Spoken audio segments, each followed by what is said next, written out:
Good evening, everybody, and welcome to the Guild Wars 2 Pro League. My name is Munchables, and casting with me once again is Jebro, and we are finally back. We've been on a almost month-long hiatus. We've been off for Christmas, we've been eating turkey, but now Christmas is over, we're in the new year, and we're ready for some more Guild Wars 2 action. We are as well, and we're in the last 3 weeks as well of the Pro League leading up to the finals. So we're like on the road to the Pro League finals now, and we've got some corking games coming up for you tonight. It's going to be absolutely amazing. All the pre-qualifiers going up versus each other as well. And yeah, even the last week, how well the story throughout really is just... Everything might even rely on the last week of Pro League. It absolutely might. We've got some crazy little interweavings throughout, like little storylines that have sort of built themselves up over the course of the season, and they might just be ending in that final week. But we'll have to see. Before we get over to the final week, let's focus on this week because we are finally back, and we have 3 weeks left of the Pro League, and this week could be absolutely crucial for some of these teams. There is going to be a couple of decider matches in this week's game. I mean, let's take a look at this week's schedule. Let's run you guys through what is going to be coming up onto your screens shortly. I mean, our first game is going to be Chaotic Contingency up against Purple Noise. Now, these guys are both currently at the bottom of the standings, 0-4 each. Neither of them managed to get a game on the board just yet.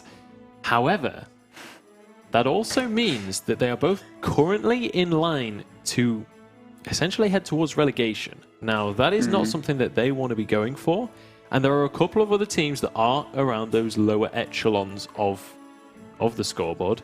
If these guys can get the win on the board here and potentially get another win later on, they might be able to overtake teams like Car Crash that also only have 1 win on the board so far. But I mean, let's take a look at all of our matches for the rest of the day while it's up on our screen. We've got More Guns N' Roses up against Car Crash as our second game. Orange Logo up against rank 55 Dragons as our third. And TCG up against Vermilion as our match 4. I mean, for me at least, TCG versus Vermilion, that's got to be the game to watch. Yeah, I mean, it's massive, you know. We've got, you know, first position versus second/third, whatever we're going to call it, because we've obviously got 2 teams tied for first. It is technically third. Technically third, yeah, exactly. I mean, it's all of those games are important for many ways. You know, the first series, like you said, they've both got 0. They've got nothing on the board at the moment. If they win their matchup tonight, they're going to get 3 points. As the league table goes at the moment, Car Crash is actually next at 3 points. And at the moment, how things are going in the league, you might give More Guns the actual, you know, that win there against Car Crash. So they could even jump up into that like 5th, 6th slot there. So, you know, I mean, it's a big night for all of these teams, and getting even 3 points for them is so vital. You know, not only to make sure, you know, getting out of potential relegation, but for cash, which is what we're talking about as well, because we keep forgetting sometimes, you know, people are talking about first and second position. It might be already decided, which it isn't. It's also about cash prizes, because there is, you know, a big difference even between one position and the next. Very, very real factor now as well, because we are 3 weeks away from deciding who is going to be receiving those cash prizes. So let's take a look at what those cash prizes are for this season. Let's take a look at what is up for grabs, because our first game with 2 teams that are 0-4, one of the cash prizes is pretty much the thing that they're going to be striving for right now, because Chaotic Contingency and Purple Noise, they're both aiming for that 7th place spot right now, just off the back of this best of 3 alone. It's grand. It's $1,000. It's a grand difference, you know. It's like $200 per player each extra, you know. That's massive. It's still massive, you know. That's like 150 quid almost, I think. Yeah. If you're English. To English terms. Let's go into many different currencies. But yeah, you're right.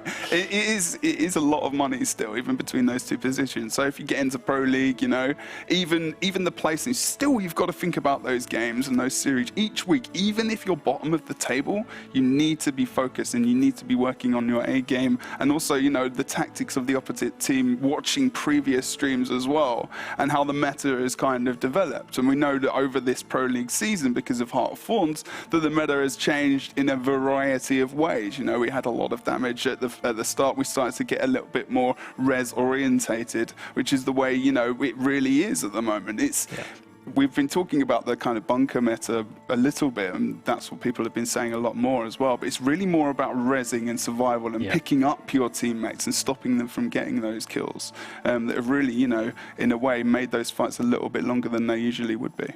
Yeah, and I mean, speaking of rezzing and executing, we have had a little whisper in the wind about the new upcoming balance patch that's going to be coming out, which is going to pretty much flip rezzing and executing on its head. Yeah, I mean, we've got his first quarter, you know, obviously we saw Colin speaking about it last week on Guild Chat as well with Ruby, of course. There are going to be some changes. You can go to the forums right now, that you can see the blog post is up. All of the classes, it's got different changes mentioned for everyone. You're talking about quickness and slow not having as much impact on the games as well, because it's not going to be affecting your rezzing or downing potential at the moment. That's the way the post has kind of said it. We're going to be looking at Warrior as well, changing Thief as well, and how they're going to be working using their auto attacks more to inflict more damage. So they've got something in between. They've got more sustain. Warrior looking at that, as well as Elementalist and adjusting Diamond Skin, which is a really, really big thing, giving them more condition removal rather than their own survival. So there's a lot of stuff that's coming out, and Revenant as well. Poor Joe. the nerfing the sword damage on my Revenant. No more pressing free. I mean, I've pretty much already given up on going Berserker, and now they reduce my sword damage as well. Right, mate. You got to think about it more now. I know. I'm gonna actually have to learn how to play the game now. It's really good though. There's some really positive things coming out of that balance patch. The communication is good. It's there, and we're looking forward to seeing what's going to happen throughout. You know, to see when that's going to come out in quarter one, of course. I think one of the most exciting changes for me is the changes to Elementalists, because one of the things that they've outlined is they're going to be reducing the kind of, because we've seen Elementalists in pretty much a full support role, at least it feels like that.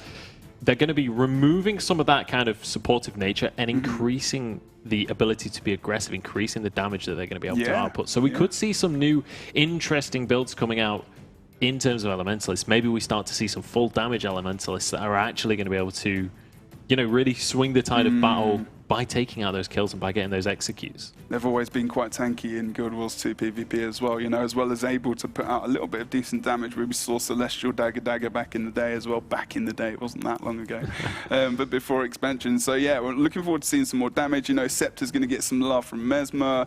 So there's loads of different stuff. So, you know, it's definitely exciting to see that happening, and how, you know, it's going to affect PvP, because that's going to be massive. Because a lot of everything that's going on at the moment is to do with a lot of res potential.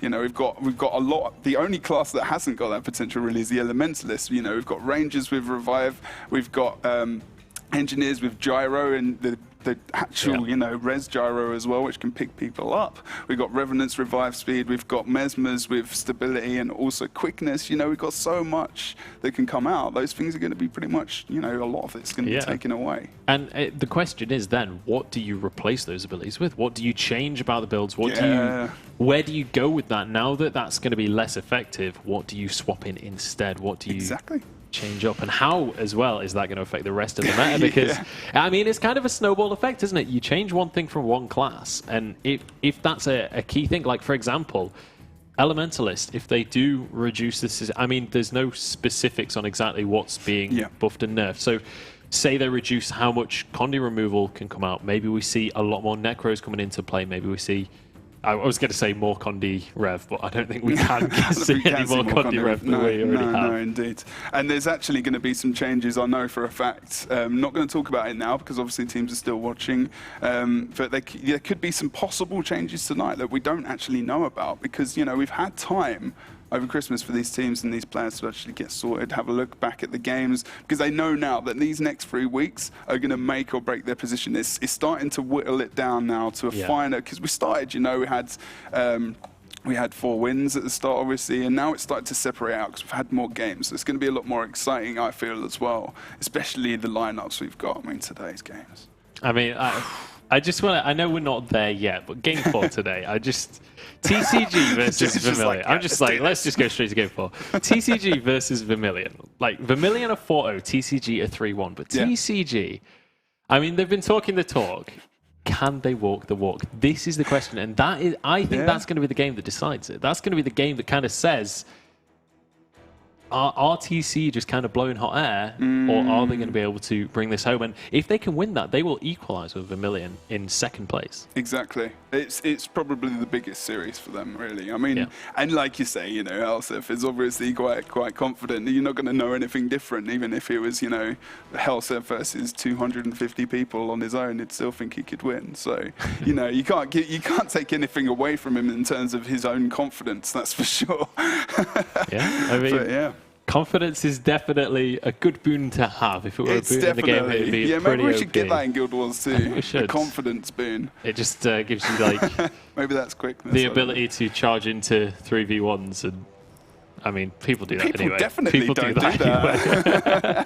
They don't do that. I think there's a very fine line in Guild Wars 2 between confidence and kind of potentially stupidity. Yeah, they could almost be. I think you're right. Yeah. We're just waiting for these players to get into the map, actually, so we can actually go through their builds for you very quickly, of course, and then we'll get these games underway.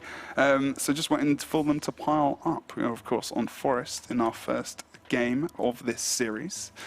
Looking forward to seeing exactly what they're going to be running, because these two teams, like we were talking about, potentially, you know, could be running some different stuff, which we haven't seen for a while.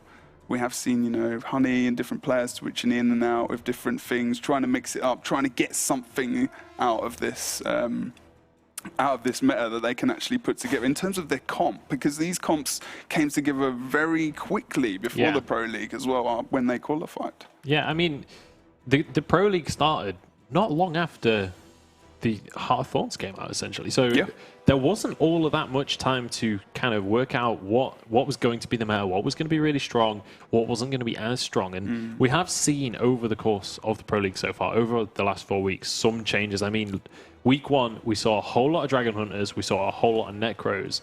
Dragon Hunters kind of fell out of favor in week 2 and 3, and we saw a couple more in week 4 again. But, I mean, the Necros as well, kind of, when Condi Rev really came in week 2, the Necros were pretty much gone without a trace at that point. But we have seen a couple more of those come in as well. So I'm interested to see how that sort of balance comes in, whether we do continue to see Dragon Hunters or whether that kind of fades out again. Yeah, I mean, it's all resting on the next, you know, all the posts that are coming out as well and everything else, because this is the thing as well, everyone's starting to get used to what's going on at the moment. Yeah. And you know, this is the thing, isn't it? It's how this is the test of the really top tier teams and the adjustments that they can make. Yeah. And we're going to see a lot of that today. You know, that tells its own story. Even if we see people playing different things and different, you know, I'm going to say meta, I'm going to say compositions, you know, taking out some of those classes. Will we see as many druids today? And, you know, it's different on North America as well. You know, we've got 2 Mesmer teams. We've got 3, even sometimes I think we saw a 3 Mesmer team one game or so. Necro's a lot more popular over there as well, obviously. People changing classes from something they've played forever to, say, a Mesmer, because of the strength that they have. We saw a bit of that when Heart of Thorns first came out as well. People swapping over to Revenant, which obviously was the new class. Yeah. We saw a couple, especially kind of Thief players, because Thief wasn't all that strong. And that's right. Currently still isn't all that strong, to be honest. Yeah, exactly. So, you know, changing up something you've played for almost 3 years, you know, and it's suddenly playing a new class, being able to switch that way and be confident in a very short amount of time, like you said, didn't start long after, it is, you know, a testament to how good these guys really are. We have the guys in the game as well. We do indeed. We finally have the players onto the server, and that means we can get this game underway. Let's head on to the Forest of Niflheim for the first game of the day. It is going to be Chaotic Contingency up against Purple Noise. The battle for 7th place begins as we head onto the map. And let's take a look at the lineups. Let's go through Chaotic Contingency first, starting off with Angie Rev. Angie Rev's going to be going for that Condi Revenant that we've been seeing as well, of course, going for Corruption, Retribution, and for Herald indeed. LSA is probably going to be playing something extremely similar as we go into his build here. He's going to be playing, of course, with the Vipers and going for, of course, the Rune of Durability. This is a very strong rune, because obviously we see those boons that are given off, as well as the resistance, which is important as well, because we've got conditions coming out on the teams. Tiki is going to be going for Druid, of course, but he's actually opting to go for 3 glyphs here rather than going for one of the signets, of course, to reduce the Condi or the power damage there, but he's not going to be opting for those. He's going full-on glyphs. We'll have to wait and see if he changes anything up here as well. Of course, he's going to be going for Nature Magic, Beast Mastery, and also Druid there. And then we're going to go over to Karam, who is normally playing Elementalist, going for Water, Earth, and also for Tempest, of course. Diamond Skin is going to be run as well as Cleansing Water here, and he is going to be going, let's just double check the amulet, probably nothing much change there. Of course, Soldier's going for Celestial as well, and the good old-fashioned Aura Mancer there. Let's just have a look, of course, with Lightning Flash to make sure he can get out of jail free. And then we've got El Presidente, he's going to be going for Soldiers with durability. Now, Soldiers, we've seen different amulets being played. Someone even played Marauders. We've seen Sentinel. The reason why Soldiers is so good, because you can see there that the power stat is the main stat, of course, in this amulet. And Mesmer, you know, has a lot of pressure damage. It has a lot of power damage. Even without like critical chance, it's got a lot of pressure with the actual power damage that can come out. So, you know, this is a very tanky amulet. Still offers up some little bit of damage there where, you know, they might actually be able to contest a node versus, say, you know, a Ranger, which they do have on the opposite team. We can actually go over towards those guys and have a look. Purple Noise. Certainly can. We'll see whether the Soldier Amulet is going to be able to make that difference and be able to put on that pressure. And now, let's take a look at Purple Noise, because you're talking about how Chaotic Contingency, they're going to have more pressure with these kind of builds. Purple Noise have notoriously struggled against teams that can put out a lot of pressure. Yeah, exactly. I mean, this is the thing. We're looking for... They've changed their comp up so much. You know, they're from very tanky to very damage-orientated. And now it looks like they're going for a bit more of a mix now. They're going for a little bit more of the kind of general meta that we have been seeing previously before Christmas. We're actually going to see a more power-orientated rev here, of course, going for Marauder Amulet, going for Hammer there with the sword, and of course going for the offhand shield, as well as going for Devastation, Retribution, and Herald, which we saw this variation of this build played a lot more earlier in the Pro League and even qualifiers wise, but then it changed to Condi very, very quickly. Cole Summer, he's going to be playing Nature Magic, Beast Mastery, and Druid there, of course, for the Ranger. And he's going to be opting to go for Rune of Leadership, which is good. It's going to be able to get a nice amount of Condi remove as well when he uses his Strength of the Pack, of course. He's going to be going for Staff, obviously, with Sword and Offhand Torch. Not much of a different change there. If we go over to Carver, likely going to be playing, of course, Scrapper, yeah, with the standard traits and everything else that comes with this build. No big changes here, although he's got mass momentum here, so that actually is a big change. Really rapid regeneration is very, very powerful. You can get swiftness off your elixir gun. You can get your super speed, of course, coming along with the utility on the tool belt with slick shoes. So, you know, that helps a lot with your sustain, but maybe he's thinking he just wants that extra might and the extra possible might actually help him to get some more nice damage off. Well, it will, but he's going to, you know, cause him some trouble in survivability. Then we've got Honey, who's going to be playing Elementalist, of course. We did see her playing Dragon Hunter just once in the Pro League, but she's going to be going for the auras here, mainly with powerful aura, more rather than going for Cleansing Water there. And she's going to be going for Staff, of course, with Soldiers and with Celestial. And then no doubt we've got, of course, tanky Mesmer, but this is different, you know, going for Sentinel, so going for a little bit more HP over power. But yeah, otherwise, you know, we've seen a lot of these builds before, different variations, different times of the Pro League, and we're pretty much ready to go. We certainly are. We are ready to get this game underway and kick off the fifth week, of the Pro League. And we'll be able to see who's going to be able to take this first game between Chaotic Contingency and Purple Noise, and who is going to be able to push their way towards that 7th place and potentially contest position with Car Crashed if they happen to lose the second game of today. There's a whole lot of teams that are going to be colliding in the scoreboards over the course of this episode of the Pro League. I don't know if it counts as an episode. It almost is, isn't it? Because you know, we've got season. This is... you know, episode 5, season 1. That's it. God, we're that far into the league now. So we're going to go and have a look at the splits here. And our first map, as Joe said, of the night, is blue team and red. Going to cross early on in the middle here. Stealth coming out, of course, with the sneak gyros. We see the Carver moving over towards the side.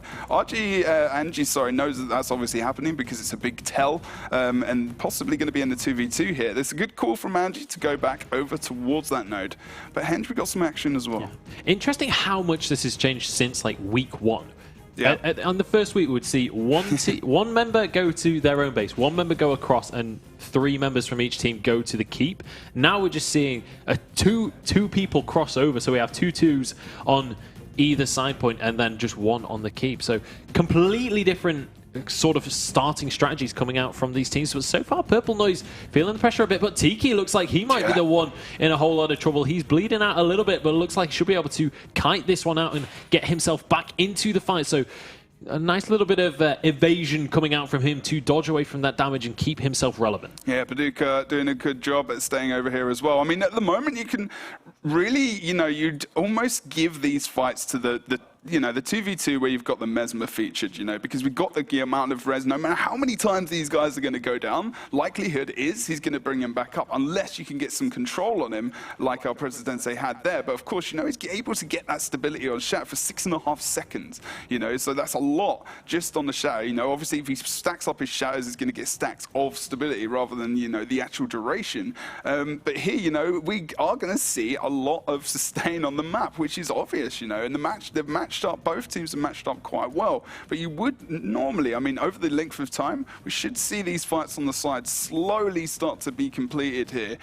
Carver is still being pressured pretty hard as well. I was about to mention that. Carver, I don't think he's been above half HP in quite some time. He might just be the first one to go down if this pressure can be maintained. But look at that. As I say that, immediately goes over half HP just to prove me wrong. He's got the Mesmer here, and that's a big thing. And he can get out of the point quite well, stealth out, come back into the point as well.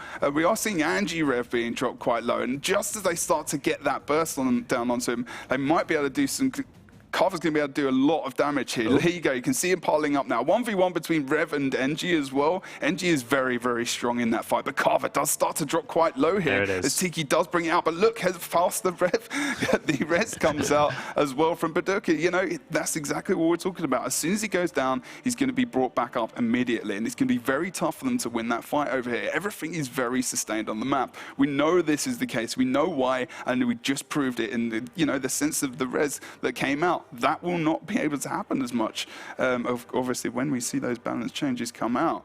Viper Rev having a few problems here, but he will be fine in the end, probably. Yeah, it looks like the blue side is struggling a little bit over at the Henge. They are going to be able to heal themselves up a little bit there. Viper managing to top himself back up fully, and Honey doing the same as well. I thought that maybe Chaotic Contingency were going to be able to edge out that fight there, but unfortunately not quite going to pan out. Honey is just about narrowly escaping on barely an HP. Finally goes down though, and this might just be the execute. Going to be able to jump back into the center of the point, and that's going to be Viper trying to get the rest, and he is going to be able to do so. Beautiful Vapor Form from Honey there to get over to her teammate, and that is going to be the 2v2 continued. Where there was no cleave there from Red Team, like literally nothing. And I believe as well, I'm not sure if I can believe it myself. I do believe they both went for the down as well, which is, maybe just miscommunication and desperation of trying to get a kill. But unfortunately, not able to get anything here. Karam, obviously, over off on the midpoint, is going to lose that because Cole Summer is going to be able to successfully get the decap there. And now there's not much he can really do. So what is Karam doing at the moment? He's just waiting for his opportunity, waiting for his cooldowns to potentially think about getting the decap. But now he really needs to think about, what's he going to do here? We lost the cap. What are we going to do? Are we going to go for the actual decap here? Are we going to bring someone else in? That's what they're doing. They're bringing Angie Rev in. They need to change things up quickly because 16, 17 points doesn't seem a lot, but we're already 5 minutes into the game. I was about to say, while one cap seems like nothing, when you've been at a complete stalemate for the first 5 minutes, you can't afford to lose that cap, and actually it's going to be Honey going down as well. That's a kill. Yep. Viper is going to fall as well by the looks of things, and this might just be a second cap of the game, this time going over to Chaotic Contingency, and that might just even up the scoreboard just a little bit. Look at the keep though, complete chaos here as we see Cole knocked away. They're trying to finish him off, but I don't know if they're quite going to be able to. Karam actually having to kite around this one. He's taking a lot of damage, and he might just be going down here. He's going to be able to just kite away to the side of the fight, and it looks like he's just trying to escape here. Nice blink up onto the wall. This is a really, really bad fight for the red team, to be fair, because they've, Cole Sommers does go down here, but Baduka should have no problems at all at getting the res, and that's going to happen all day unless they actually kill the Mesmer,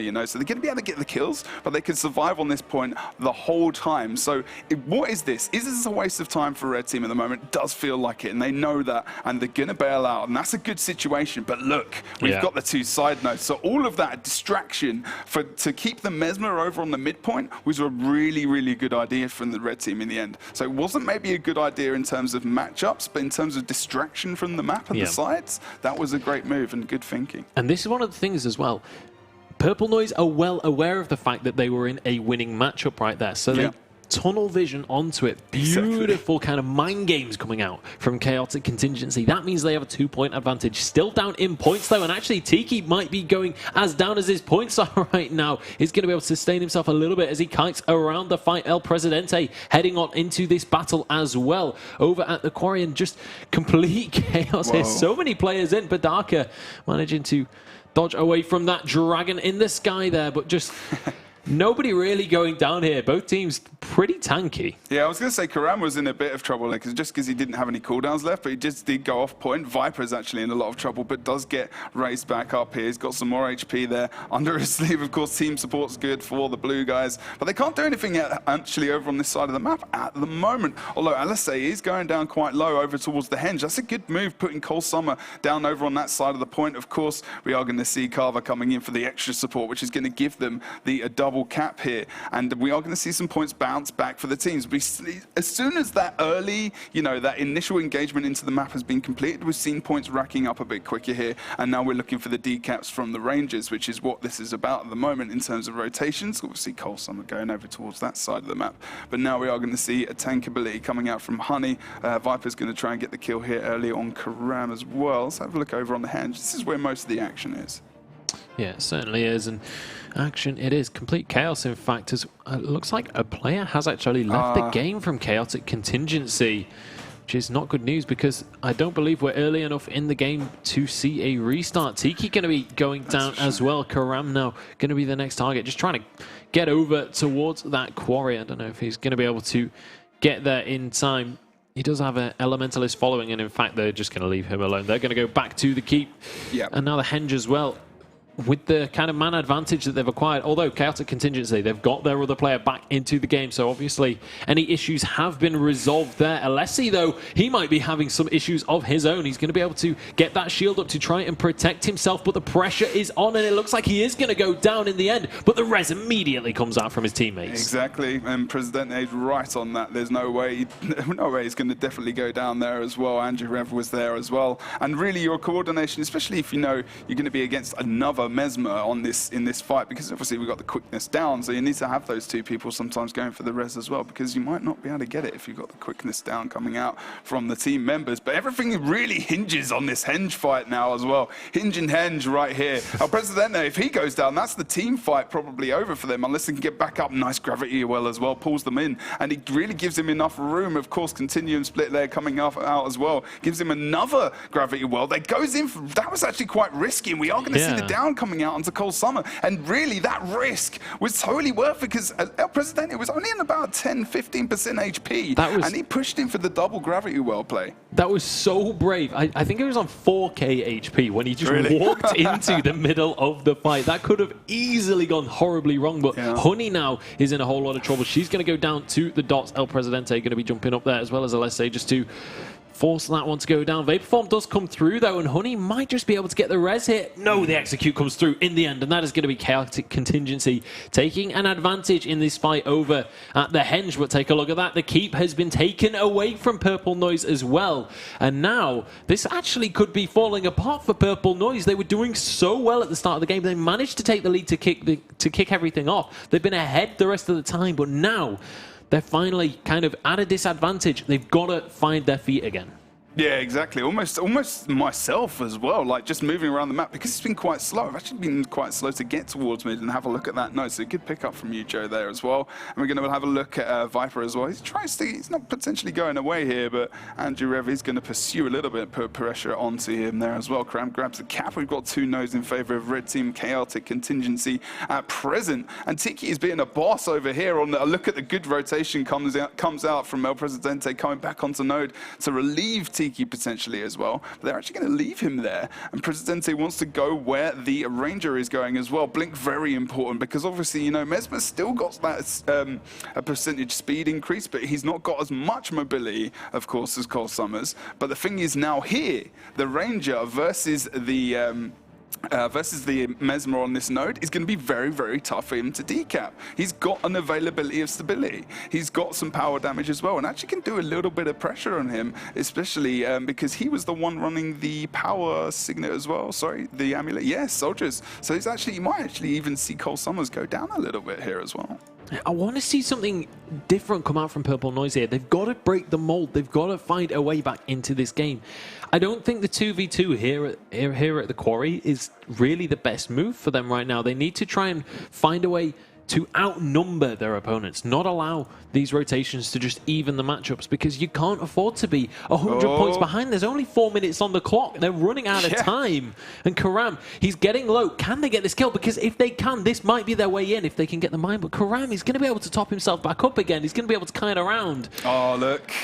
We're seeing Cole Summer coming back over towards the mine now as well. And look, he's bringing the Mesmer with him. So blue team, any chance of them getting this decap is completely diminished, in all honesty.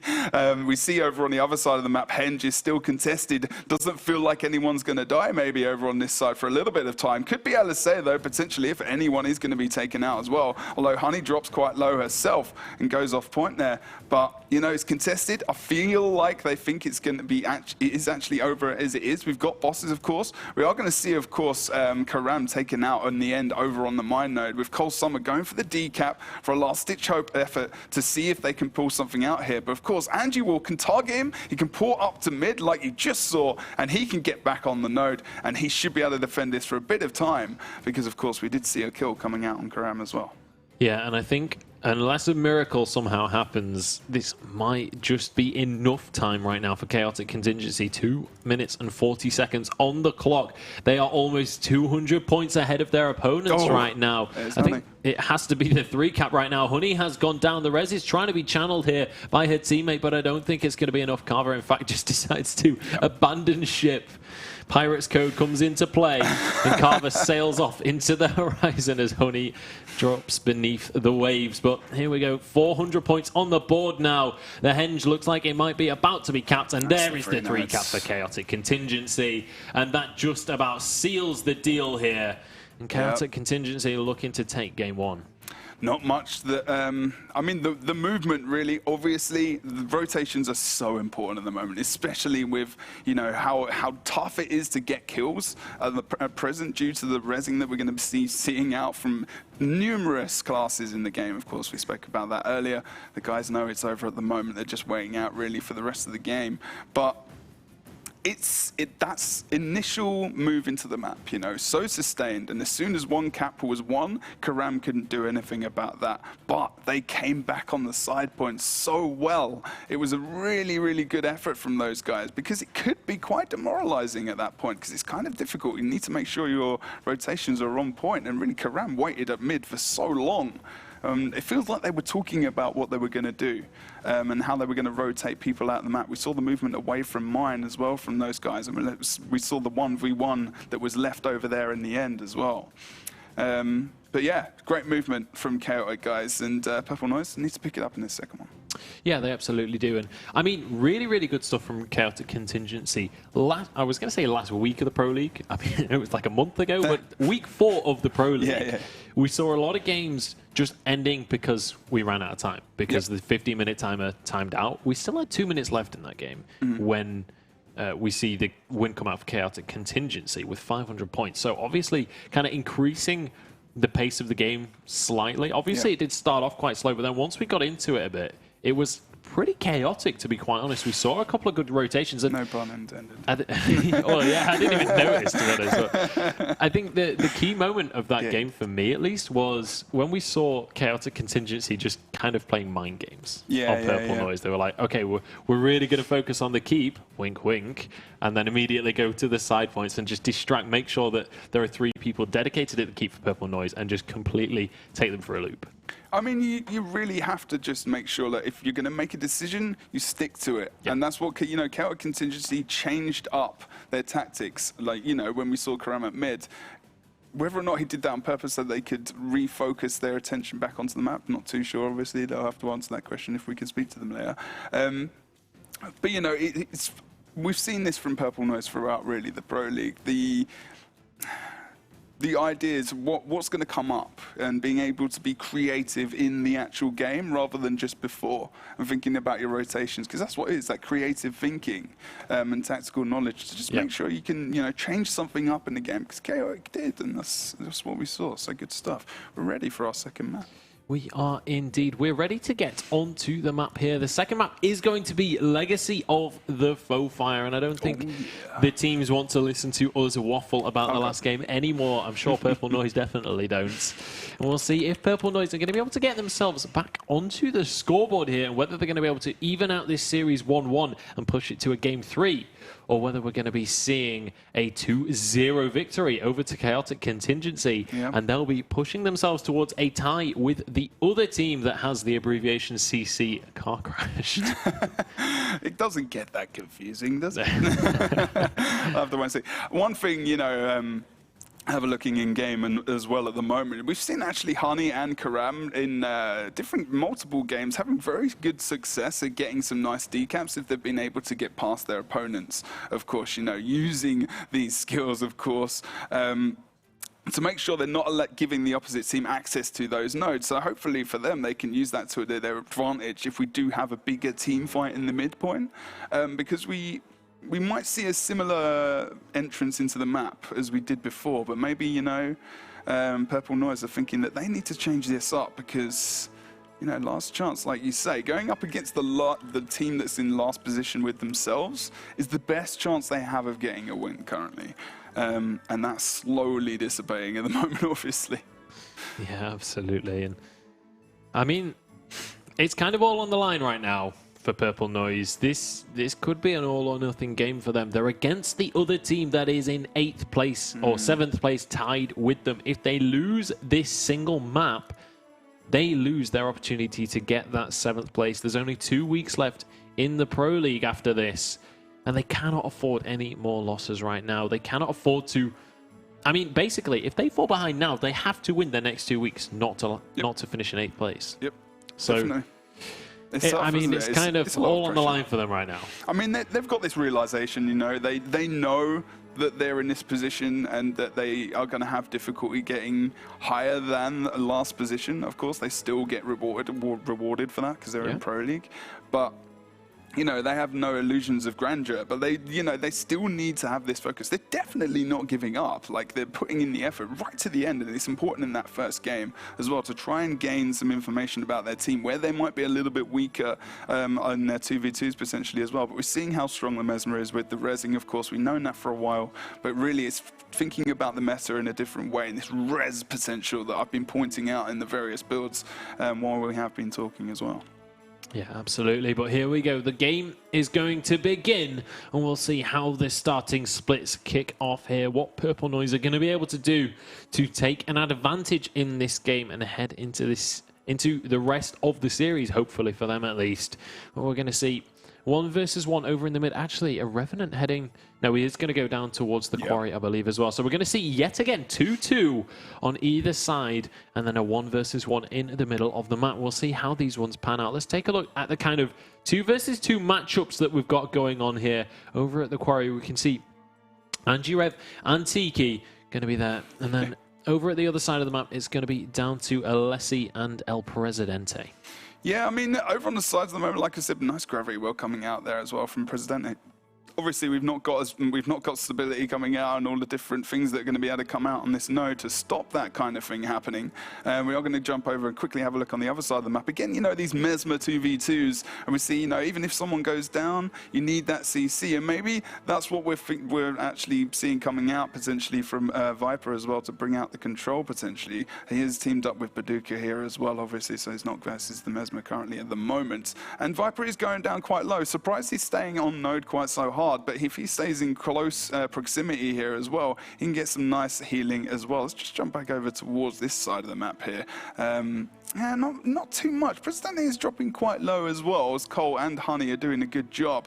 As the combination of healing support could actually be a nice way to keep them so sustained that they're able to just drain them down slowly. Oh, actually, we are going to see them go down quite low. Is Presidente going to have enough damage? Of course he's got enough res potential.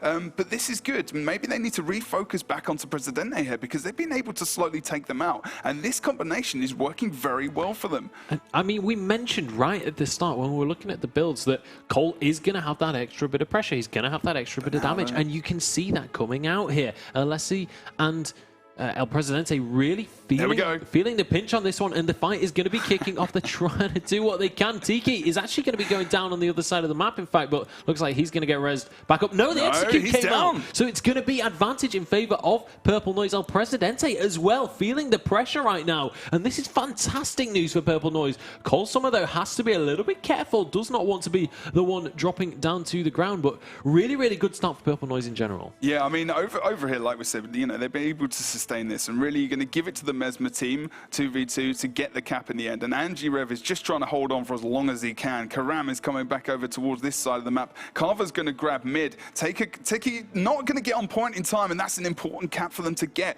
But we are going to see that Angie is back up over towards this side of the map, and Karam doing a fantastic job, and that's risky. They did lose the cap, but at least they've not lost Angie Rev over on that side. And we are going to see successfulness, that's a word. Presidente drops quite low over here on this side of the map. He needs to be careful. We've got a DC, of course, as well, which is one of the major issues that's going on.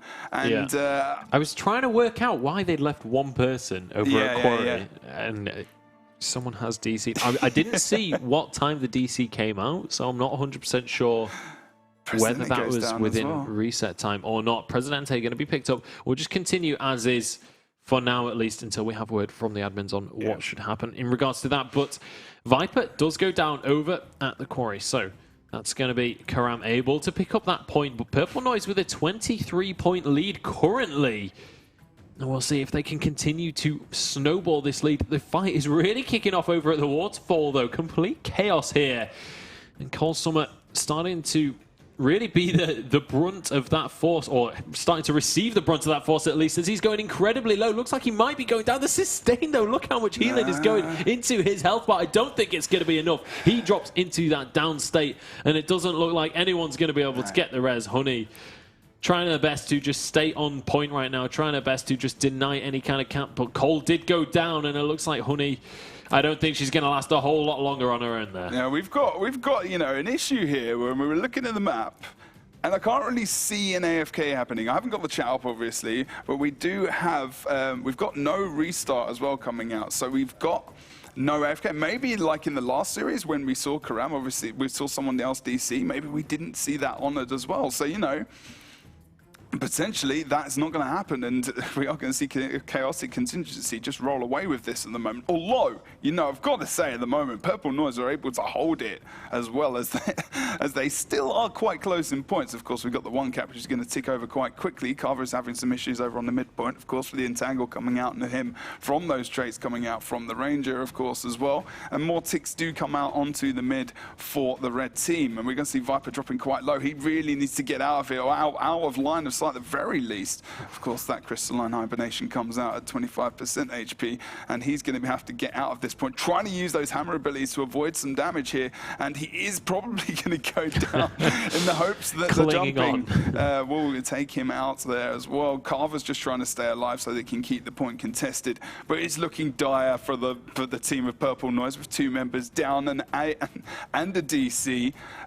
This is not good stuff for the guys indeed. And I mean, to be fair to Chaotic Contingency, there is absolutely there is no rule that says that they have to honor a DC. It is. Yeah, it's Pro League. Yeah, this is. I mean, this is the big leagues. As you say, this is Pro League, professional league.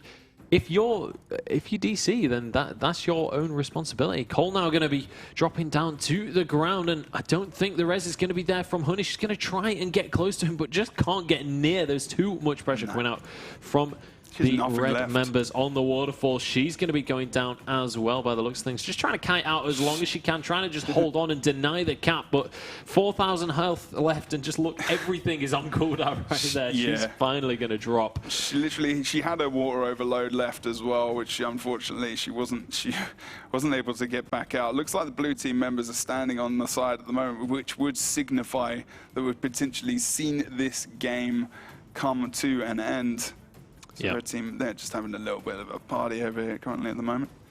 But yeah, unfortunate for Purple Noise that they do lose a player there to a DC. Yeah. Not much we can do about that, unfortunately. No, not the greatest way for the series to end, in all honesty. But, I mean, that is going to be our result, though. That is a 2-0 for Chaotic Contingency. And Purple Noise, unfortunately, going to be staying down in that 8th place position. And we're going to see Chaotic Contingency moving up to tied 7th with Car Crash. Now, Car Crash, they're in our next best of 3. They're going to be up against More Guns Than Roses. Now, More Guns Than Roses, they're a team that has already been causing some upsets. They managed to beat Orange Logo, which is one of our pre-qualified teams. That's a team that we were expecting to do phenomenally well coming into the Pro League, and so far they're only 2-2. More Guns Than Roses was one of those losses. I feel like More Guns Than Roses have honestly quite a good I'd say they're quite heavy favorites coming into this one, just because we've seen them really step up. However, we've also seen them lose games, so maybe it could be a matter of kind of if they're feeling it on the day. It's literally, yeah, I was literally about to say that exact same thing. It depends how they feel on the day, and we've had that before with many different teams. But with these guys, different combination of these guys being in different various teams, that theme has always followed them. And actually, we could actually see quite a close game today, because, you know, Car Crashed, I mean, obviously everyone knows that they're getting quite a lot of practice in BVP at the moment. But, you know, it really depends on their comp, because they roll out Blackjack and Posey. They switching them up every so often, you know. The Necro's going to play. Is Blackjack going to come in on Ellie? Are we going to have a second Mesmer playing? We don't know what the comps are going to be. And also, you know, I don't know. It might be fairly close. It could be potentially... Why now biting? I don't know. Do that kind of thing.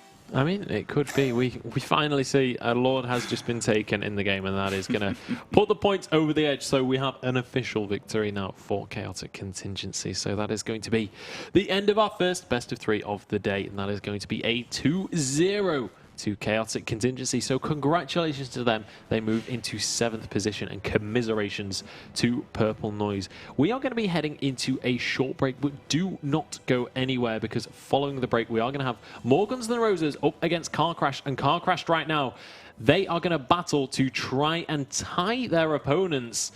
Whereas More Guns Than Roses, they're looking to try and force Car Crash down into at that tied 7th position. So Car Crash, whichever way they go, they're going to be tied. They're just deciding who they're going to be tied with. But yeah, and it's going to be good. It's going to be good. More Guns, you know, they're punching above their weight, maybe people would say at the moment. Absolutely, and we'll see if they can continue to do so after this short break.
Hello everybody and welcome back to the Guild Wars 2 Pro League. This is Jebro and I am Munchables. I just swap that around because I always say exactly the same thing.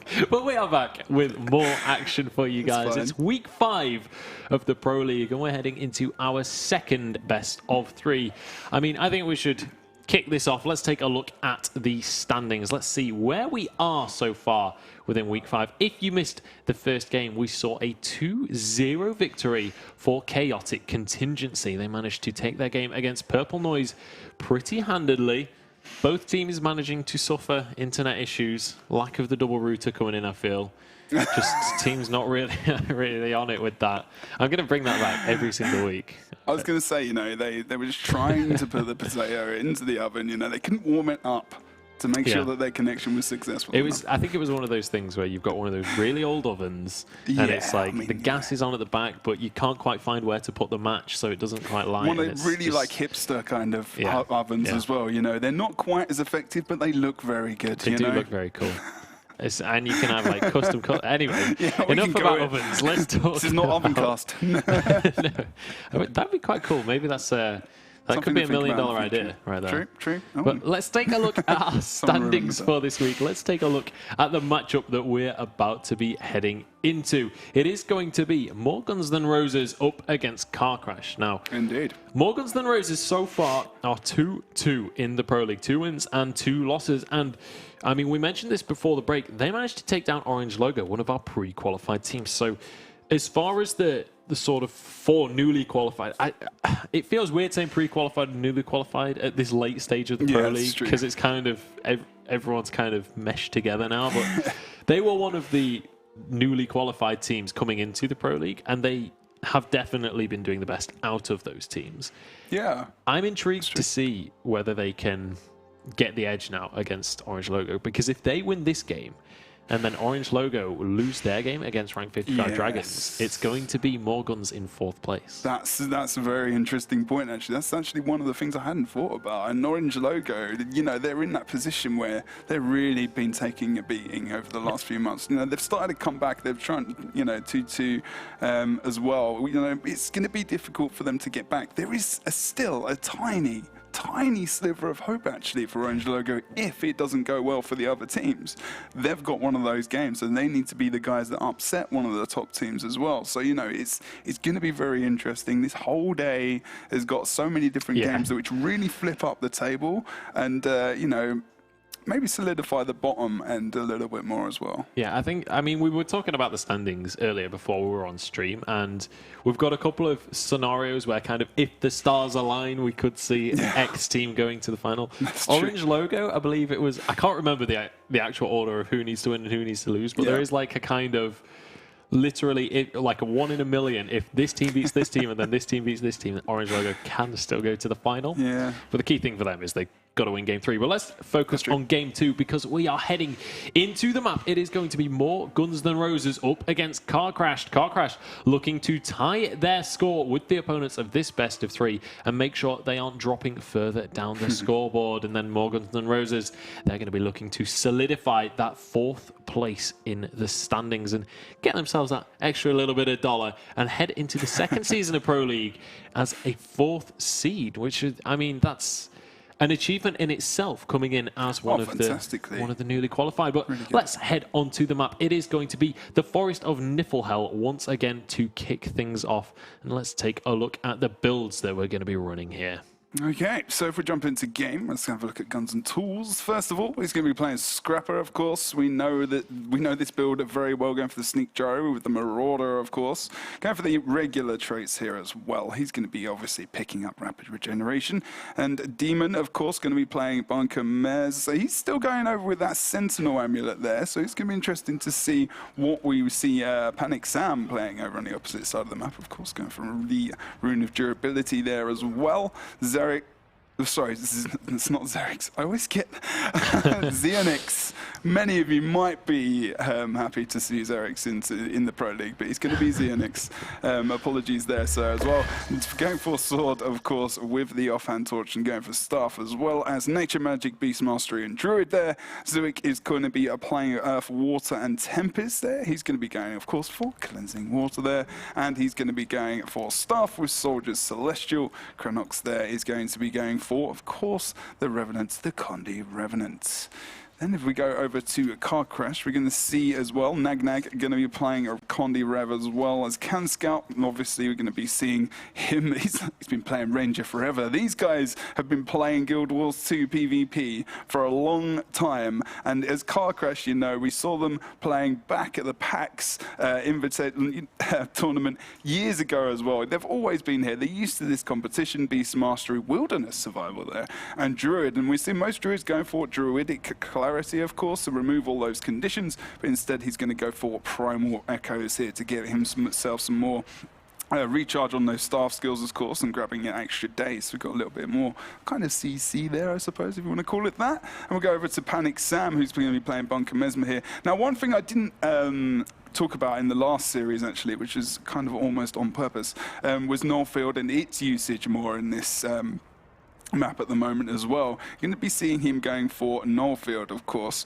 and you're going to see that resistance and super speed there as well. But, you know, able to rip boons and remove the conditions, obviously, on themselves. You know, ripping boons are quite important, of course. You know, Revenant, we can see stability coming out from him and obviously the Mesmer. If we can see that combination coming out with things like Gravity, well, or, you know, Time Warp, which we have here as well at the moment, we could see some interesting changes coming into play.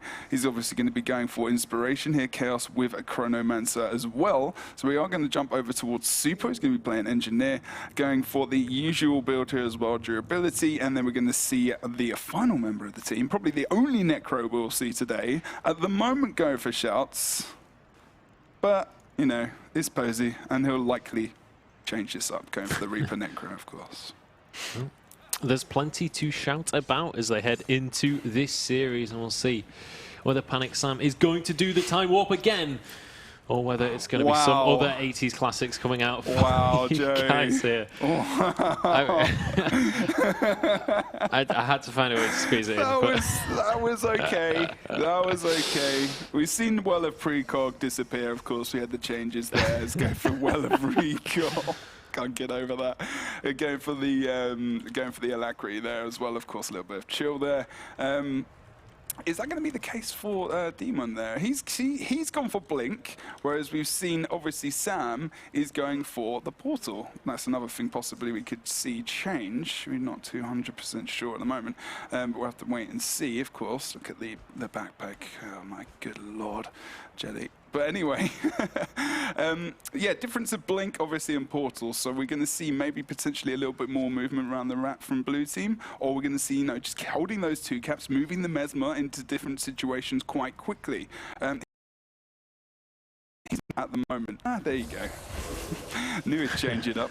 But, especially as you obviously can watch it. But hey, hey. We're going to see this early split coming out on the first map between these two teams. Yeah, we are indeed. Let's take a look at where they're going to go on this map. Looks like we're going to have a little bit of a clash in the middle. I say a little bit, literally a little bit, because they pretty much just run past each other. Run alongside each other now. Posey has decided to join the red team here as they charge over towards the Henge. And it looks like we are going to see the 2v2s going on yet again. Nagnag has already started to take some chunks of damage. He's already down below half HP, in fact, and he's really starting to feel the pressure already, just down below 2k. And in fact, he might just be going down, able to just dodge around as much as he can, trying to throw down those Condis. But he's running out of cooldowns right now and could just be in trouble. Yeah, he's got a lot of... he's got hardly any cooldowns left at all, but he's got Sam on his side, and that's all you really need. As we see him being supported quite well, and still, as he offers up damage, he's able to survive, and he's doing quite a good job here. Look at Posey coming in, getting that shout off, and we are going to see the kill here of Xeonox as the Necro does a fantastic job and making sure he's stuck in place, frozen there, and he's going to be taken out. Car Crash doing a fantastic job, although Canscow does go down on the other side of the map here. No one in range to come in for the save. Zuik just in the distance distance there as well, as we do see Cronox has been finished off over towards the midpoint. And this is going to be a different game from the last series, even though the builds and everything else are very similar. Both teams, with, you know, the Necro proving to be very, very good in this fight, actually. Yeah, this game already proving to be much more of a bloodbath than the previous ones that we've just seen. We are going to see one side point to either team right now. They're going to be able to defend those, and immediately you see the two druids going to either one of those side points. They're just going to be sat there making sure that those can't be given away. But here we go. The battle for the keep is on. Both teams going to be trying to take control of this objective. Panic Sam, I was going to say he's feeling the damage there, but it was in fact just one of his clones that caught me there. I mean, Mesmers, they're so tricksy that they can even catch commentators off guard, but we are going to just see both teams doing a really good job to just completely sustain in this fight. But now we're starting to slowly but surely see the pressure come out.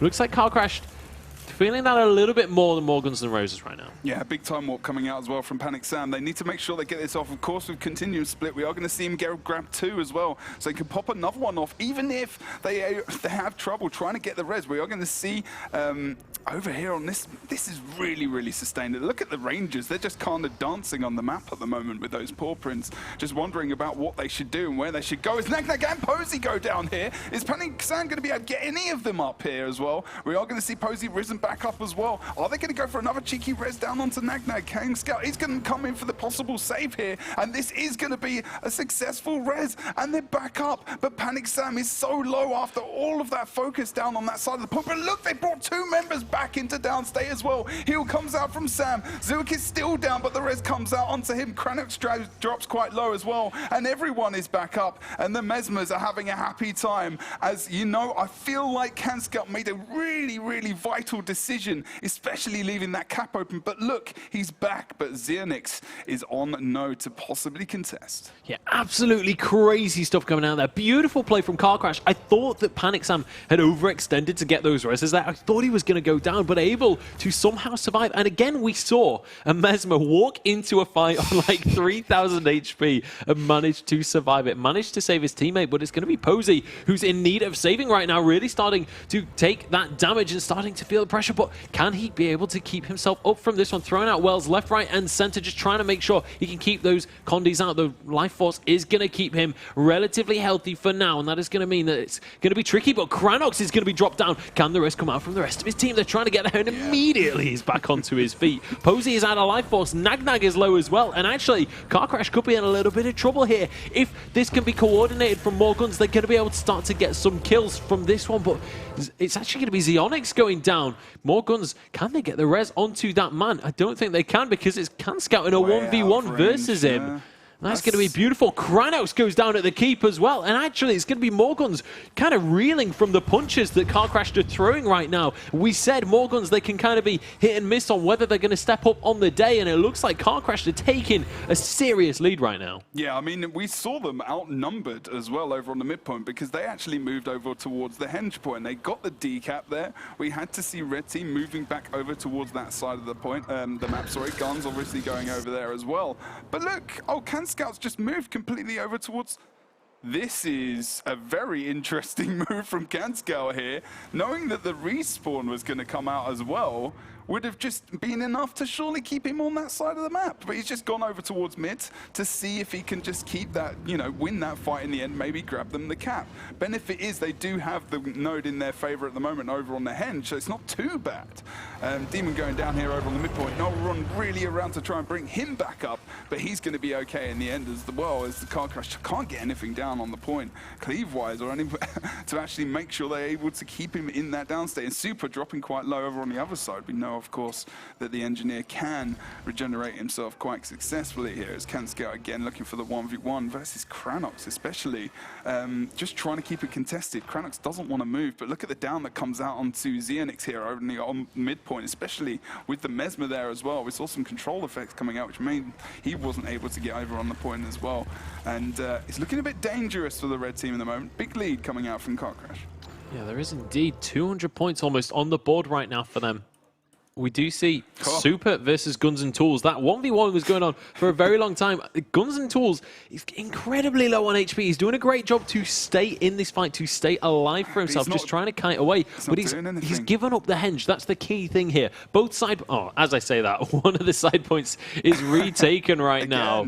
That is going to be 1-1, but Xeonix can't quite capture this one. Kanscout's going to be able to deny the cap, but the key thing here is Car Crash have managed to maintain at least one cap above their opponents for so long. Posey is going to be able to... No, he gets executed. I thought he got the res right there. Kanscout going to be incredibly low as well. Should be able to sustain himself. He is a druid, but he's feeling the pressure right now. Xeonix is doing whatever he can to try and finish off that man, but I don't think he's quite got the damage. Kanscout actually might just be in a position to win out this 1v1. Just keeps on knocking Xeonix away. That's really good. So that was good. He would keep increasing the distance, not able to get the damage off, using his, the wall quite well. So that any projectiles coming into him, of course, from the pet on the opposite side, we're actually going to heal him. Down comes out onto Nag Nag, of course. I'm not going to hype that up too much because obviously we've got the Mesmer here, and knowing full well that that's likely that he was going to be picked up as well. Nag Nag does go into the down state as well, though quickly here. Panic Sam is not in range completely. We see some nice control Posey's coming on the out. scene though. Yeah, Rez is there. Posey really is a big instigator in getting him back up. Sam is really under pressure here as well. 1k HP, able to get some more support on the point as well. Drops his heal, and he's still got Blink. He needs to get up top right now, but he doesn't need to because they've got the kill on Kranos, and they're being fully offensive now. Mesmer's being very brave, obviously, in terms of saying that. We know how much sustain they've got, but, you know, that's so much, so small amount of HP. We were talking about confident play earlier. That is confident play. Walking in with 2k HP and then going for the execute on the opponent like, I'm not afraid of you. This is my forest, even if it's not a forest. Zuik, though, is going to be able to get the res. Kanscout is actually incredibly low. Panic Sam is back onto the scene, but the dots are finally going to finish him off. Xeonix is already channeling the execute, and it looks like they're going to be able to take him down. Although Panic Sam has managed to get there, the execute comes out in the end, though. Kanscout is going to fall, and now Panic Sam has found himself in a 2 versus 1 at the mine. Is he going to be able to hold out for this one? I mean, he is a Mesmer. He can hang out there for quite a while, but it looks like they're just going to change up this one, make it a 1 versus 1 and rotate elsewhere. This is perfect because you want to, if you can leave the Mesmer in a 1v1 rather than getting the kill on him, then at the very, very least, then, you know, he's not going to be in team fight situations. He's not going to be able to res his allies. We are going to see Car Crash, of course, going for this point over here on the other side of the map and successfully get the D-cap. Blue team do still have the 1 cap in their favor, and their lead extends with 6 minutes left on the clock. Looks like Car Crash are looking to get the win here, but that's a good position. Look, where's Sam? Guess where he is? He's over on the mine hanging out with his buddy Xeonix here because he can't get over there to get the res. They get the cap. They've got the caps in their favor, but now this is where Red Team can obviously get the kills and slowly get control back of the map. There's still 6 minutes left now on the map, and look how quickly they start to go down, and more Guns N' Roses are bringing out some good play here to keep the Mesmer out of position, and Sam is still over on this mine node. Yeah, and just look at that. The second that he doesn't have the support from that Mesmer, the Necro is immediately going to be focused, immediately going to be channeled down, and now Super, the last man standing over at the keep, might just be falling as well. This is going to be more Guns trying to grab the keep, but actually Super managing to keep himself relatively healthy. The rotation coming out from more Guns, I feel like they kind of needed to just dedicate at least a couple of people there, get that cap for themselves, because they are bleeding points. They've got 5 minutes on the clock, and they are 350 points down. They can't afford to mess around any longer. Fight on the nodes, not in the middle of the map. Come on, guys. I mean, the thing is, it's like, get the kills, cool, but they're having a picnic around the bottom of the midpoint at the moment for about, 10, 15 seconds. Like you said, it's desperate times, desperate measures. They've got the 2 side nodes. They need to be using the fact that they've got, this Mesmer in this 1v1 very, very effectively. But look, they actually saw a res coming out over there on that side of the map. But now Red Team really need to pile on this pressure. They need to make sure they've got the Mesmer in this team fight that they've initiated here over on the henge point, of course. And that's what they've done. And they start to move back out of the henge now. Get the kill on Nag Nag. That's important for the start of a potential comeback. But you might be too late, to be honest, because we've got 300 points. And that's a big tall order to bring out. I don't know. Maybe if they get both bosses and a 3-cap. We'll have to see. But kills and everything. Yeah, they need a lot here to bring this up. Crannock's going to go down, though. Demon as well as Posey, all incredibly low on HP. Posey is going to have that life force to fall back on, but Demon does not have that on his side. He's down to just 5k. He's going to be able to spam out his abilities, but finally, actually, it's Posey that drops down. And in fact, the dots are ticking up. Nobody's going to be there to get the res, or are they? It's starting to tick through for him. Can they get the res on this one? Posey finally gets executed. I was a little bit worried there, but Morgan's not going to get that kill. But Demon, again, considerably low, but he's been this HP for so long now. It doesn't even seem to be an issue. Can Scout going to be the next one to go into that down state? The res trying to be channeled on through. It might just be enough, but the execute again coming through. Nag now going to fall. It's going to be the wipe almost, or at least the wipe on Henge coming out. Posey's arrived on the scene though. Comes in. Look at that. Almost saves it at the end. That was really good stuff. I mean, they're just literally lumping body after body now into the node as they are on their close point. So actually, unfortunately for them, it's a shame that this 1v1 wasn't over on the close, so that if the red team did lose people, they could have come back into the map quickly, and obviously, you know, not been reinforced like that. And when you see one by one of Car Crash coming in, and to be honest, you know, that movement, when you were saying it, is almost like, you know, you're angry about it because you're like, and it's the same as me, you know, it's the same feeling. You want to make sure that you're getting, when you're down as well, you need to be, you know, snap decisions. You can't afford to make those mistakes. It's like, and they just countered their own good play, you know, even though they forced them in that position. That's good play. They moved out of the point, they kept them as in the 1v1, that's good. But then react on that. React on it fast, especially for 250 points behind. It's a matter of, if you find yourself an advantage, you've got to use it. You've got to be in that mindset of, if we get an inch, we're going to take a mile. Not if we get an inch, then we're going to be happy with that and we're just going to keep our inch and put it on a shelf and just display it for everyone. No, you've got to take more. You can't just take that and leave it at that. You've got to push for more. But that is going to be our third victory to a team beginning with CC of the day. That's going to be Car Crash managing to take a first one. And I mean, I came into this series saying, Morgans, they're my favorites. I think they are going to be the ones to take this one. But we did say they're kind of a team that a little bit of a seesaw, you know. If they're on it, they're on it. But if they're not, then you can kind of see these games happening. And that's exactly what we've just seen. Car Crash managing to, I mean, pretty convincingly take that game as well. I think, I mean, I didn't even see. It was like, what, 200 points that Morgans had? Yeah. I mean, it wasn't that much at all. I mean, it was, well, it was.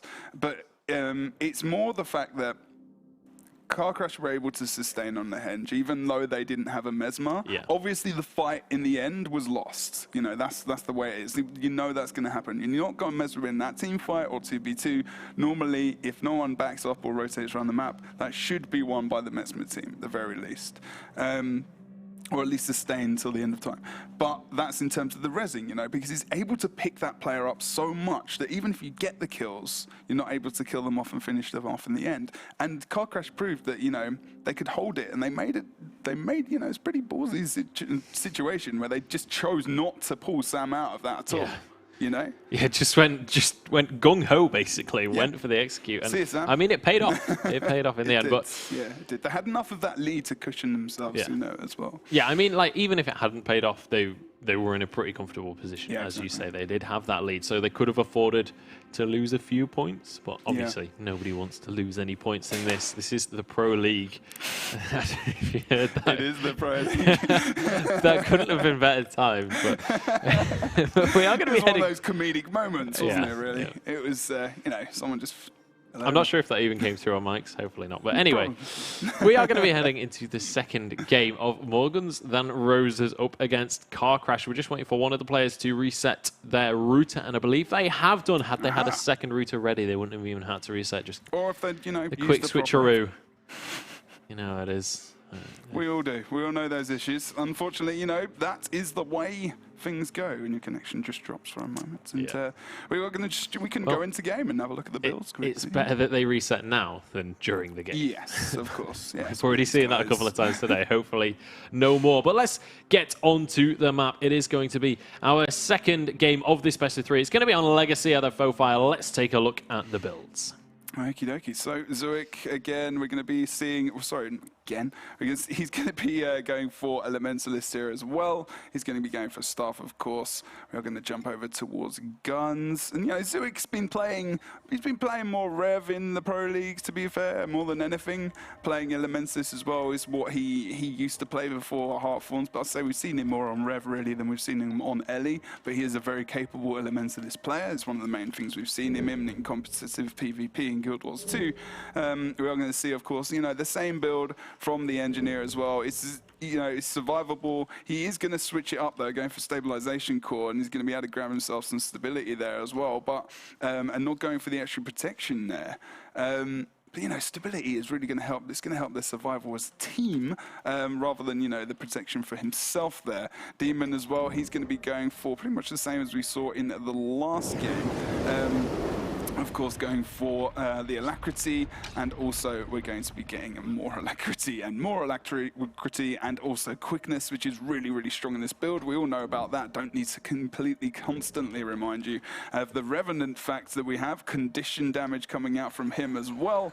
Xeonix, of course, going to be going for the Rune of Leadership there with Celestial, going to be playing the Druid. He's obviously gone for the Signet of Renewal there as well.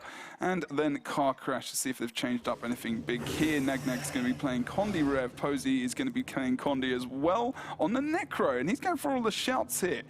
All the shouts, you know, Chill to the Bone we saw coming out over on the Mine Point in the first game of this series was very good. That was the lead up. It wasn't, you know, the lead up. His rotation over, or movement into the point, sorry, when he actually pulled out that elite, really stunted more Guns Than Roses, and that's where they got one of their first kills in the game, and was really, really good. They're thinking outside of the box. You know, we don't see Necro that much, but he's going for all the things that are shouts, and he's doing a good job here as well, going for, of course, Curses, Soul Reaping and Reaper. Soul Reaping and Reaper, why not? Let's just pack on the Reaper. But yeah, he's doing a good job at the moment as well. So we go Scepter, Warhorde with Staff, going a little bit more detail, so we don't see the Necro there as well. We're going to push on quite quickly here as we go over towards the Scrapper, the Engineer, of course, going for Inventions, Alchemy, and also for Scrapper, keeping it real, keeping it, you know, the way we're always used to it here as well. Panic Sam as well, he's going to be going for Soldiers Mesmer here with the usual build there, with also, actually, he's going for, here we go, in Chaos, going for Master of Manipulation, Chaotic Dampening there, and also for Bountiful Disillusionment, obviously. And we are going to go also towards Cat Scouts, who's going to be rocking with the Beastmaster, Wilderness Survival, and Druid here. And that is going to be the final count for these team members.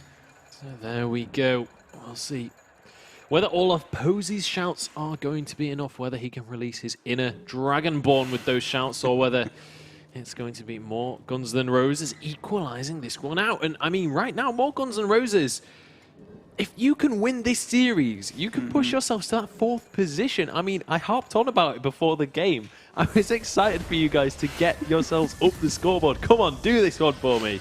More Guns Than Roses, if they can take this, push it to game 3, and win the next game, they're going to be ending, or they're going to be pushing themselves to 4th place in our standings for the Guild Wars 2 Pro League. But if they lose, they're going to be tied to Car Crashed, who are going to be looking to push their overall score to 2-3, as opposed to more Guns Than Roses, who will also be on 2-3 if they happen to lose this series. But here we go, the initial split.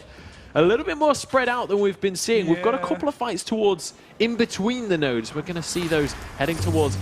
We have a 2-2 over at the Quarry, 2-2 in the mid. And actually, we're going to see a 2 versus 1 in the mid and 2 versus 1 over at the Waterfall. Now, yeah, Demon's starting to move over towards the far point, towards the Waterfall now, using the Staff, of course, to make sure he gets over towards help for Guns. He needs to be very careful. He pulls out the shield, just trying to pull out a little bit of potential damage and evade there as well with the sword. Now, Posey is pulling out a lot of damage, Condi damage, onto Guns and Tools. Of course, you know, the Engineer used to become more susceptible to conditions, but he's able to survive them a little bit more now, and actually does a good job at pulling Posey off node. And that's not going to be great, but we are going to see nice job there as well from Demon, pulling out the W Gravity Well, which really, look at the way that happened. That was really good idea from the guys, because Guns and Tools pulled him off node, and Posey is running for his life at the moment, but he gets away, unfortunately, for them. Yeah, he does indeed. But now CanScout has found himself a little bit too deep in the water right now. And he's found himself in a 2 versus 1. Guns and Tools trying to do what he can. But actually, Posey going to come back onto the scene. And in fact, Demon had actually left. I thought he was still about there. It's going to turn into the 2v2. Posey going to be heading over towards the midpoint. But the cap... We've got the I don't know. No, yeah, it did come out. It's not on the overlay, but you can see the points going up there. So the waterfall in favor of Car Crash right now. So... really, really crucial, especially in these slow, sustained games that we've been seeing. That gap is going to be so hard for Morgans to be able to take back. It's very important. I mean, unfortunately for those guys, you know, I mean, it was, pardon me, Guns, I think, just stepped off the point, like momentarily, just a little bit too far and wasn't aware of it. And that mistake could really actually cost them. And that's just unfortunate. And over here, over on this side of the map, we are really going to have to see more Guns picking it up and winning this fight. Demon's in this node at the moment as well. Panic Sam as well. So now we're going to see them taking the guys off node. So the Mesmers aren't able to get there fast enough. So they're able to get the res. And we are going to see Nagnak. It's just dropping so low. But look, he's able to regenerate himself, and his team are going to be able to come together. The downstate comes out onto Cranox. Mesmer's there for the res, and they're going to be able to be successful here. Nag still has some nice cooldowns left, so it's going to be okay. Low on energy though, so needs to be careful here. Can't do a lot of damage as we see him come back over onto this side. Cranox as well, looking to try and bring himself back into this fight. Still has his heal and whatnot as well, so it's going to be okay for a while. Nag does not care and wants to get the man down, and that could be a disadvantage, of course, because he goes too far in and does get taken out, but of course the res coming up from Panic Sam again.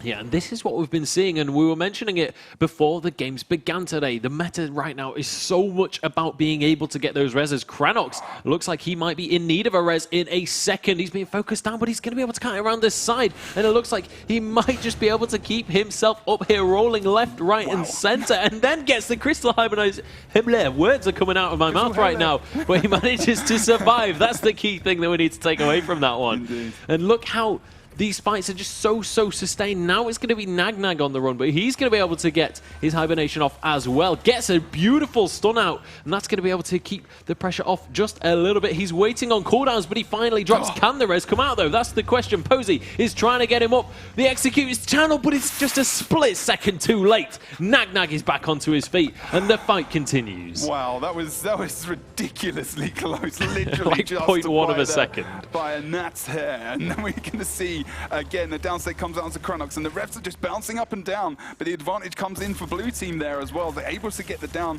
quicker there and put some extra damage out, which means that the red team are going to find it difficult to... They're going to struggle here, but they're going to be able to sustain. And the good thing for them is that they lost Cranox, okay, but at least he's going to respawn on the close. What decision is he going to make? Is he going to go for the close, or is he going to go to mid to equal up this fight? Because CanScout does a good decision, moves into the midpoint because Super is very, very low as well. Cranox might be going for the decap here, but CanScout he knows what's going on. He's read that like a book. It's easy, especially as you see the guns and tools obviously going towards that point as well. He's going to be in a 1v2 over on that point. Someone else needs to get over there ASAP. Super, though, actually in a whole lot of trouble, but he has a teammate there. Nag going to be able to save his bum from that one as Super heads over towards that waterfall, and actually he's looking to try and make sure that that defense comes out. The downstate is there for CanScout, and the execute is going to be... Oh no, the res comes out. CanScout is going to get back on his feet. It looks like the res was interrupted in the end, and it's going to be Cranox going down into the downstate. Super is down, but CanScout is channeling the res, and Cranox is actually in a really bad spot right now. Guns and Tools going to try and channel that res himself, but if they can interrupt that one, it looks like Cranox might just be going down. This is a beautiful play out of Car Crash. They get the kill. They keep the waterfall. I thought that was surely going to be going over to more Guns. Beautiful stuff coming out from the blue team. That's gutsy. Super with the gutsy plays there, man. I mean, you know, Guns didn't go for the res. He went for a little bit of cleave. He went for a little bit of damage. Didn't think about it. Thinking maybe he could bring Super down as well, potentially there as well. And unfortunately, it wasn't the best decision in the end. You know, Super making those gutsy decisions. Again, we're seeing how aggressive they are really playing in this game. CanScout always moving into positions to potentially think about +1ing as a ranger in the mid midpoint again as well, but still watching his area of the map, making sure that no one is going up the sides to make sure that they're not going to be able to get the decap. Sounds obvious, but many people don't do that in PvP and Guild Wars 2. You need to be aware rather than focusing in on the fight. And actually, I feel like we've seen Car Crash evolve their play over the last couple of, even today, compared to their more recent performances, I think.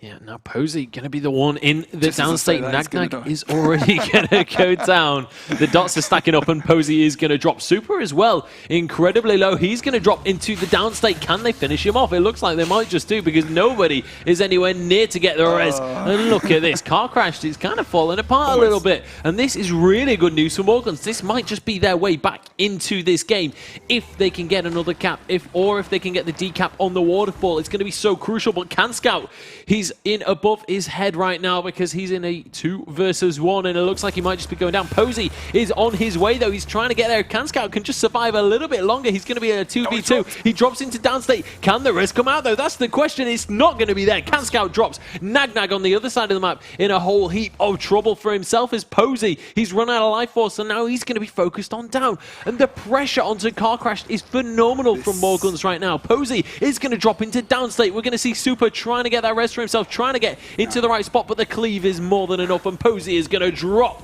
This is bad news because Super now is all on his own. He's going to be dropping as well. Nagnag getting back onto this side. Look at this Car Crash yet again. We saw them on the last map just throwing bodies at these points to keep the cap. This is not too bad. I mean, obviously we're seeing the guys just throwing people in one by one by one. Inevitably, they're just going to keep dying. But now we've got Can Scout here as well. And this is going to be okay for the guys to actually make sure they sustain on this point and actually just keep it in their favor, because their lead is, they're not gaining a lead. Obviously, they're losing 5 points, 5 points, 5 points because of kills. But Nagnag still, if he can get out of here, this is going to be really good. Just as he goes into downstate there as well, Posey goes in for the potential res with other team members, but Nagnag is going to be killed out. And now they need to make sure they look like they just want to hold as they think about pushing over towards the node on the other side of the map. Just forgot the name there. Quarry, sorry. My good lord. Just want to say mine sometimes, you know? Yeah, Quarry and mine, those are the two that always get me as well. They're quite similar in their theme. Anyway, Zuik goes over towards the midpoint now as well and thinks about just moving over towards the waterfall as they grab Can Scout into downstate, full death.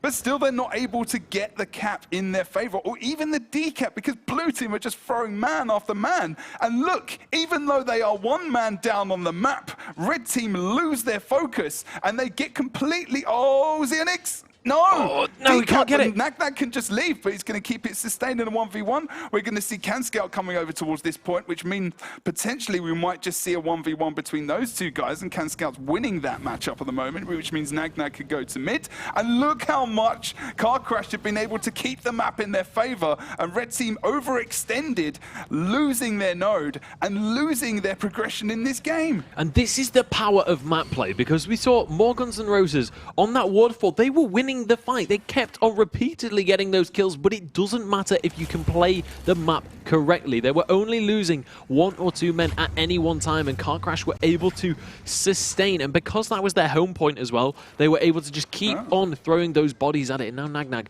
and Can Scout over at this Quarry point. Are they going to be able to do anything with this one? They've still got the waterfall, and the points are ticking up. They are 150 points ahead of their opponents right now. Morgans can't even go for anything crazy like a Lord Rush to try and pull themselves back in. Cranox is incredibly low, and it looks like he's going to go down into the downstate. Demon trying to get onto that, trying to get the res, and it looks like he is going to be able to do so. That keeps his teammate alive, and the fight continues as Nagnag going to be trying to keep himself alive. He's going to be able to do so. Yeah. Just going to roll around everywhere and be able to keep himself up. Posey's in a lot of trouble, actually. He doesn't have many cooldowns, so he does have Shroud back up, actually, so that's going to give him a little cushion as he tries to get out there using that second ability, of course, but he's going to be in a little bit of trouble. Probably pops his stability there as well in Shroud. Does indeed, so he can actually be quite defensive here, but does get locked down by that shield, of course, from the Mesmer from Demon. And actually, Posey is doing a great job of surviving as he gets support as well from his teammates. But red team having lots of issues. Cranox, the damage comes back onto him as well. Demon goes in for the res. This is probably likely going to be bringing him back up. It does indeed. As we see, the null field does remain there, of course. Sorry, the feedback as he goes down for that res. But again, you know, it's able to sustain. They move back. Guns and Tools trying to go for the decap on Waterfall, and blue team are letting it happen. Oh no, Super moving in. We do see Super going over. I don't know if he's going to... No, he's not going to get there in time. The decap is going to land, and more guns. They managed to deny the caps, but right now there's only 3 minutes and 40 seconds on the clock. They've got to pull something out of the bag right now to pull themselves back into this game. Honestly, they need to get some kills right now so they can start to get some caps. They need, I mean, at least 2 caps at this point. And I mean, Lord Rush is always going to be something on the cards if they can somehow get some points on the board first. Yeah. But I mean, right now it is a super tall order. Posey is down, but the res is going to be there for him. So they're going to be able to get him back onto his feet. And I suppose it matters too much if you die if you are a Necromancer anyway. I mean... friends with everyone that's dead already. Yeah, I mean, over on this side of the map as well, Waterfall is quite an important 1v1 which is happening because, you know, it's going to take a while, but Super is actually winning this as well at the moment, depending on cooldowns, which I just need to double check in a minute. But Red Team's health, HP, is not really going up over on this midpoint here, but we are going to see Posey is taking into full death there as well, not able to get in time for the res, and we are going to possibly see the kill coming out, but onto maybe even Cranox, but like, you're not going to expect that he would be taken out here as they can be fully focused now onto San. Although actually Cranox is going to go for the +1 quickly over here. They can get the quick kill on Super actually. This is actually a really good movement from these guys. They need to take the advantage. And has it been too slow though? Because Posey is already coming out over towards this Waterfall node. And actually Super does some nice cleave damage, which actually brings them both quite low. And he's doing a fantastic job with his evades. Luckily he had them quite a few cooldowns left, although they've gone now. It does bring out a nice front clap, which potentially bridges the gap a little bit there and survives himself as well. We have 2 minutes now left on the clock as Super feeling the pressure, but he's doing a lot of damage out, and that is going to be Cranox going down. Guns and Tools. Pirates Code once again abandons his friend. He is out of there, but Posey is not letting him go. He's not going to let him get away with this one, and he's just going to chase on down, and they end up over towards this midpoint, heading towards the graveyard, which... As a Necro, I'm sure Posey is very comfortable in a graveyard, but Nagnag actually starting to feel a lot of damage over towards that quarry as well. He's going to be kiting on around, but Guns and Tools very, very low. The dots are taken away, but he should be able to survive that one for now. Nagnag's still got a decent amount of cooldowns available to him, so should be able to be all right in this situation. Crystal Hibernation does come out, and that's going to be able to pick him up a little bit. But actually, as I say that, goes into that down state. The res is going to be channeled there, but is it going to be enough? The cleave is coming out. He's going to be able to get back onto his feet, but has Canscout overextended for that one? He's incredibly low now himself, as Nagnag has been able to top himself back up. And in fact, Canscout just bails straight on out of there. He's going to be absolutely fine. I mean, the game really has been over for a couple of minutes, in my opinion. And no, we've gone past that point. They can't get a cap. We've only got 50 seconds left. Feels like, you know, we're a little bit, you know, not that far maybe in the game as well, in all honesty. As the Dragon Finisher comes out and really seals the, puts the nail in the coffin for the guys as we make many more Necro/Graveyard Death references. You know, more Guns Than Roses, sorry, not able to come back into this game. A couple of opportunities to do so. But, you know, again, the guys of Car Crash able to come back and just, you know, nipping Posey back over towards that close point. Similar situation, actually, to the first game, where they start to lose people. They're able to sustain on the map. And that movement over towards the quarry from Nagnag, when they lost him earlier on this fight on Waterfall, allowed them to get back into the map. And that push, you saw how important that push was to extend their lead, keep the node, and even bounce the favor back into, you know, that Waterfall cap as well. So good job from Car Crash, in all honesty.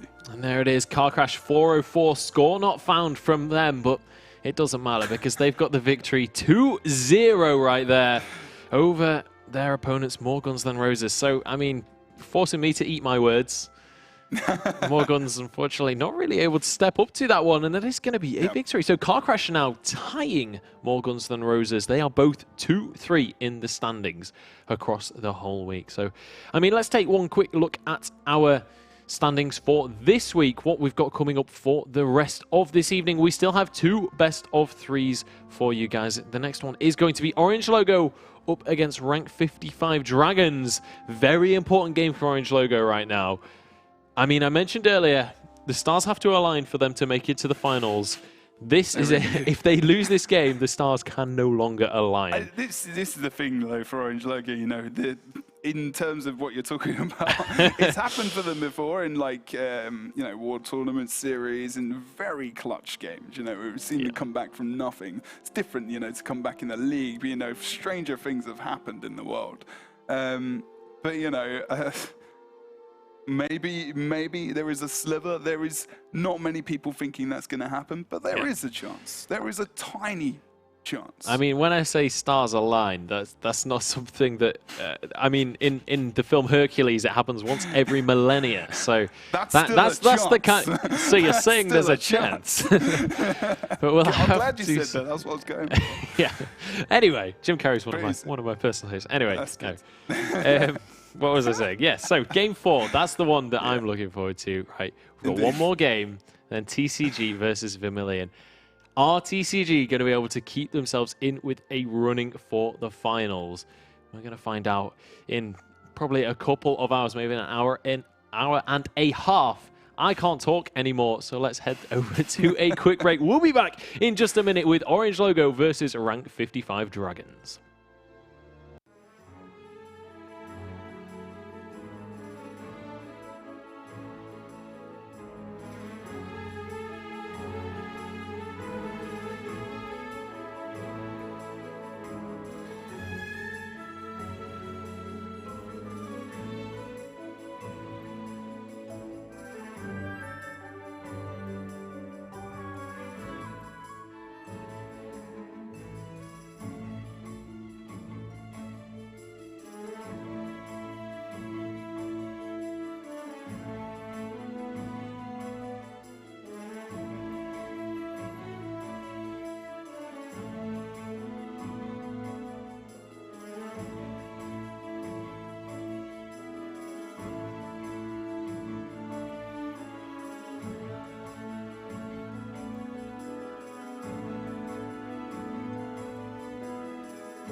Hello everybody and welcome back to the ESL Guild Wars 2 Pro League. We are here with our third game of the night now. We've had 2-0 victories so far, and a little bit of an upset in that last one as more guns lost out to Car Crash, and that is going to tie them both in the standings now. If you've only just joined us, my name is Munchables, and casting with me once again is Jebro. And here we go. We're heading into our third game. It's going to be Orange Logo up against Rank 55 Dragons. Now, Rank 55 certainly look to be, if not the top, then at least top 2 team in the league. I mean, they've got 4 victories and 0 losses so far, tied with Vermilion. Everyone's predicting that they're definitely through. The way we're seeing them play, the confidence as well that they've been bringing out week after week, they're not really having any big issues at the moment. Obviously, Orange Logo having them themselves up until, maybe the last week before